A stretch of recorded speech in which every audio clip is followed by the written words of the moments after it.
هو الجواز مش بالسن، انا شفت معاه الحنيه، ما شفتها مش هشوفها مع واحده في سني. طب بتعمل ايه؟ اشرح لنا في البيت مثلا ايه يخليكي ان انت شفت اللي انت ما شفتوش ده يعني. بتعمل كل حاجه، برجع البيت الاقي مروقه وغاسله هدومي وعامله لي الاكل اللي انا بحبه وكل حاجه، بتعمل كل ده حاجة. طبيعي يا استاذ، بيحصل مع اي حد. لا واحده في سني مش هتعمل معايا كده. مش هتعمل معاك كده. اه. انت بتقبض منها كام في الشهر يعني؟ لا انا بشتغل، انا بشتغل. شغلك شغلك عندها كام 100,000. 100,000. 100,000. اه. ما تنساش ان هو بيروح العقارات يلمها، وبيروح المصانع يلم الفلوس كلها، فطبعا ده حقه وبزياده كمان.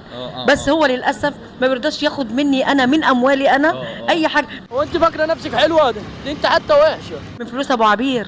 ابو عبير توفى بقاله قد ايه؟ 5 سنين. ارتاح. يعني انا ارتاح طبعا من هم الدنيا. صح. انا دلوقتي انا راجل حر بشتغل وباخد مرتب، ايه عامله لي مرتب شهري 100,000 جنيه. تديها مصروف كام من ال 100,000؟ لا هي اللي بتصرف. يا دكري. انت ما بصيتش لفلوسها؟ لا انا ما بصيتش لفلوس.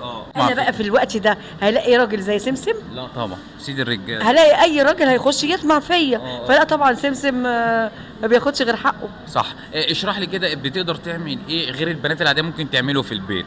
ده بترقص لي 6 مرات في اليوم، محدش هيقدر يعمل كده. ما تقولش كده، عيب. ليه؟ ما ينفعش. لا ازاي بترقص يا استاذ؟ 6 مرات في اليوم. دي ماتت قبل كده 3 مرات. الحاجه؟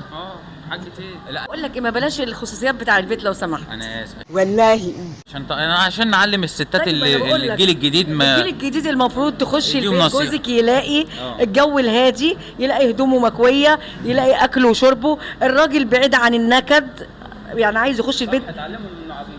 ايه يا استاذ؟ يتعلموا من ام عبير. ام عبير. مش هات وخد وكل شويه جبت له الهاتات، يعني مش كل شويه هات هات هات. فخوره ان ده جوزك؟ طبعا فخوره. وعشان كده حافظت عليه وخدته. ما حسيتيش بفرق سن؟ هو ما حسسنيش بفرق السن. في فرق في السرعات سيد الرئيس. هو اللي المفروض يحسسني بيه بس ما حسسنيش بيه. انت شايفها اجمل ست في الكون؟ طبعا. ده كده ميت وكده ميت. طبعا انت بص على شكلها اصغر مني اصلا. سمعت؟ نبص كلنا هنا معلش. يا ريت كل واحده تحافظ على جوزها وتمسكه بايديها واسنانها كده عشان ما يلوفش على غيرها زي سمسم حبيب قلبش. كل بيت تعمله زي ام عبير.